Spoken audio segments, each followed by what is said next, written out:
সম্প্রতি দেশজুড়ে এক আতঙ্কের নাম হলো রাসেলস ভাইপার নামের এই সাপটি। বিভিন্ন সামাজিক যোগাযোগ মাধ্যমে বিষয়টি নিয়ে অনেকে নানাভাবে উদ্বেগ প্রকাশ করছেন।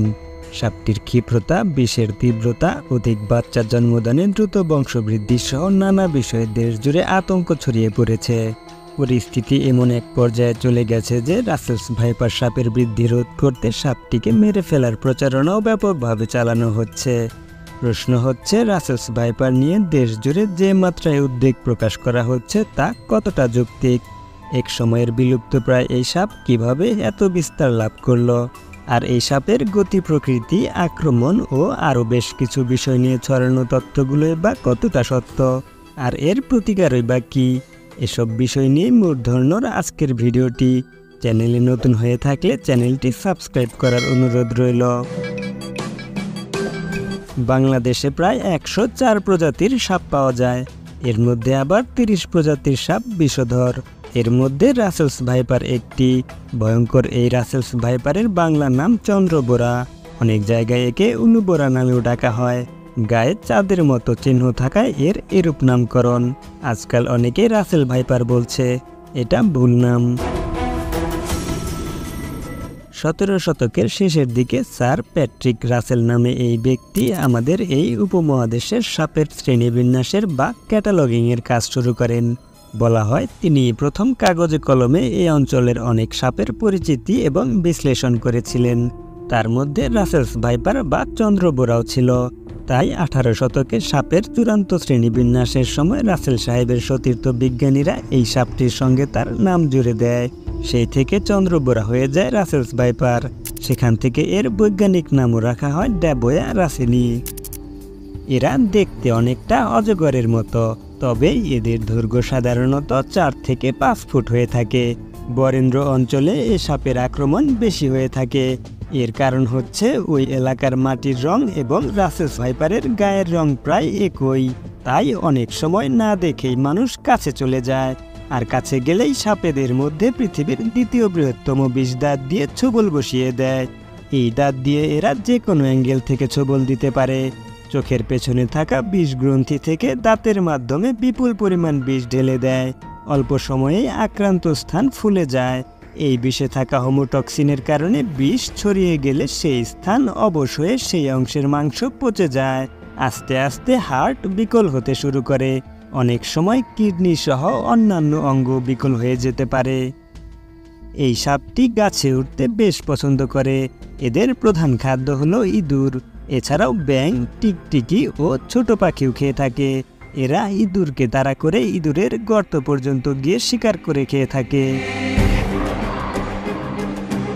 এই সাপ নিয়ে বর্তমানে একটি গুজব ছড়িয়েছে যে এটি নাকি খুবই আক্রমণাত্মক এবং তেড়ে এসে কামড় দেয়, যা একটি ভুল ধারণা। মানুষ যেমন সাপকে ভয় পায়, সাপও তেমন মানুষকে এড়িয়ে চলে। মূলত সকল বিষধর সাপই খুবই নিরীহ প্রজাতির। এরা সহজে মানুষকে কামড়ায় না।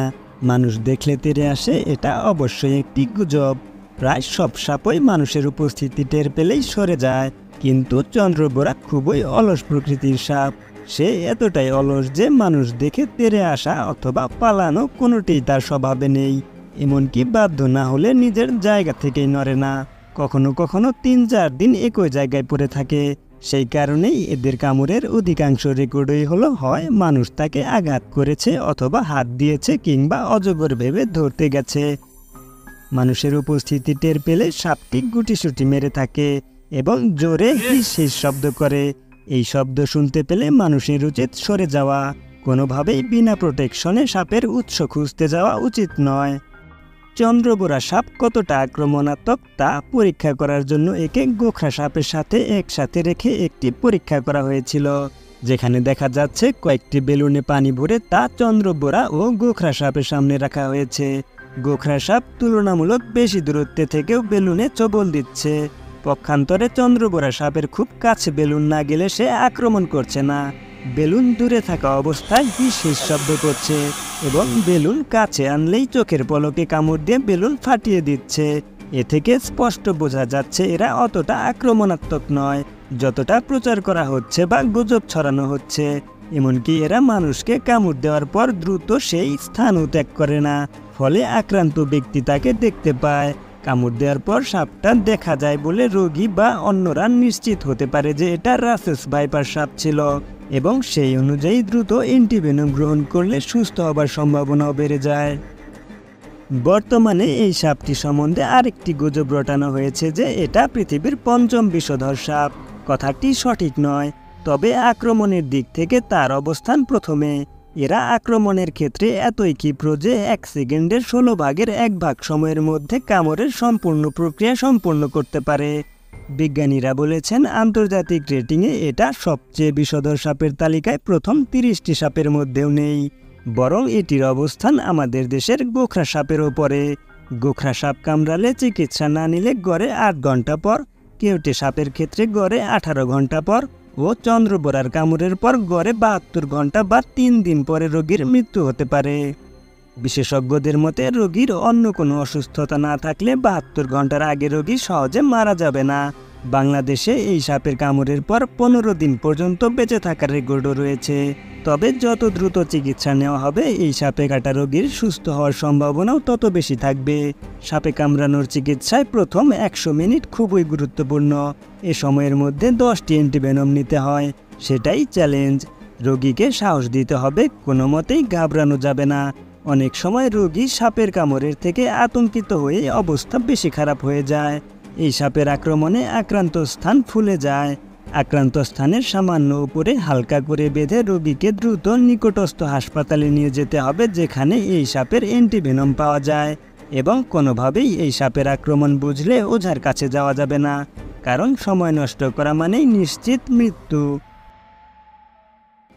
আশ্চর্যের বিষয় হলো সাপের এই প্রজাতিটি বাংলাদেশ থেকে বহু বছর আগে বিলুপ্ত হয়ে গিয়েছে বলে ধারণা করা হচ্ছিল, কিন্তু গত 10 থেকে 12 বছর ধরে আবারও এই সাপের কামড়ের ঘটনার প্রমাণ পাওয়া গিয়েছে, যা বর্তমানে আরও ভয়াবহ রূপ নিয়েছে। এই প্রজাতির সাপ এই অঞ্চলে আবার কিভাবে ফিরে এলো তা নিয়ে বিভিন্ন তথ্য বিশ্লেষণ করে কয়েকটি কারণ তুলে ধরা হলো।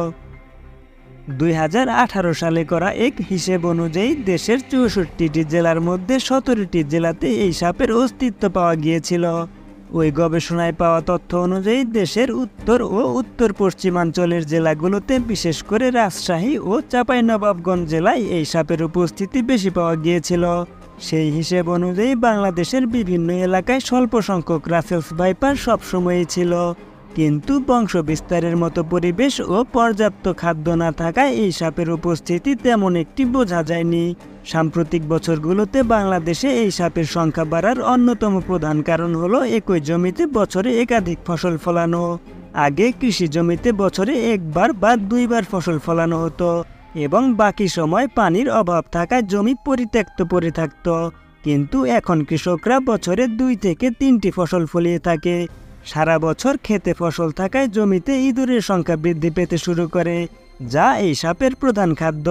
আর ইঁদুর বাড়ার সাথে সাথে পর্যাপ্ত খাদ্য পাওয়ায় বংশ বিস্তারের জন্য যথাযথ পরিবেশ পেয়ে যায়। ঘন ঝোপ আর পরিত্যক্ত জমি আগের তুলনায় কমে যাওয়ায় এই সাপ কৃষি জমিতেই থাকে, যার কারণে যারা মাঠে কৃষি কাজ করেন তারা রাসেলস ভাইপারের দংশনের সবচেয়ে বেশি শিকার হয়ে থাকেন। সবচেয়ে বেশি আক্রমণ হয়েছে ধান খেতে। তবে এই সাপ সাধারণত ঝোপঝাড়, শুকনো গাছের গুড়ি, ডাব গাছের নিচে ও গোয়াল ঘরে থাকতে বেশি পছন্দ করে। রাসেলস ভাইপার বংশ বিস্তার করে খুব দ্রুত। অন্যান্য সাপ যেখানে 20 থেকে 40টি ডিম দেয়, সেখানে একটি রাসেলস ভাইপার 40 থেকে 70টা পর্যন্ত বাচ্চা দিয়ে থাকে। ফলে দ্রুত বৃদ্ধি পাচ্ছে রাসেলস ভাইপার। আর ইদানিংকালে ধরা পড়া বেশিরভাগ রাসেলস ভাইপার সাপের পেটেই অসংখ্য বাচ্চা পাওয়া যাচ্ছে, যা এই সাপের দ্রুত বৃদ্ধি পাওয়ারই ইঙ্গিত দেয়। এছাড়াও বর্ষাকালে নদীর পানি বাড়ার ফলে ভারতের নদ নদী থেকে ভেসেও এই সাপ বাংলাদেশে প্রবেশ করে। এখন পর্যন্ত পদ্মা অববাহিকায় এই সাপ সবচেয়ে বেশি পাওয়া গেছে। আমরা দেখেছি যেসব জায়গায় এই সাপ পাওয়া গেছে তার অধিকাংশ জায়গাতেই কচুরিপানা রয়েছে। কাজেই আমরা ধরে নিতে পারি কচুরিপানার উপরে ভেসে ভেসে এক জায়গা থেকে আরেক জায়গায় এই সাপ বিভিন্ন অঞ্চলে পৌঁছে গেছে, যেটা বর্তমানে কম বেশি প্রায় সারা দেশে ছড়িয়ে পড়েছে। তাহলে এই সাপের উপদ্রব ঠেকাতে করণীয় কি? আসলে অতিরিক্ত কোনো কিছুই ভালো নয়। মশার উৎপাত বেড়ে গেলে মশা মারতে হয়, ইঁদুরের উৎপাত বেড়ে গেলেও মারতে হয়। সাপের ক্ষেত্রেও বিষয়টি একই রকম। তবে বাংলাদেশে চন্দ্রবোরা সাপটি বিলুপ্ত প্রায়। এটিকে প্রাকৃতিকভাবেও নিয়ন্ত্রণ করা যেতে পারে। সেজন্য বেজি, গুইসাপ ও এই ধরনের আরও কিছু প্রাণী আছে, এদেরকে মারা থেকে বিরত থাকতে হবে। এছাড়াও শঙ্খচূড় নামে এক ধরনের সাপ আছে যারা বিষাক্ত, কিন্তু এই চন্দ্রবোরা সাপ খেয়ে থাকে। চন্দ্রবোরার আতঙ্কে যেন এদেরকে না মারা হয়, সেজন্য জনসচেতনতা বৃদ্ধি করতে হবে। এরা মাত্র 20 থেকে 40টি বাচ্চা দিলেও তা বেঁচে থাকে না, খুব অল্প সংখ্যক বেঁচে থাকে, যা এটির দ্রুত গতিতে বংশবৃদ্ধির আশঙ্কা নির্দেশ করছে না। তাই এই সাপ বাধ্য না হলে মারা উচিত নয়। এক সাপের জন্য 50,000 টাকা ঘোষণা টাইপের কর্মকাণ্ড অবশ্যই নিন্দনীয়।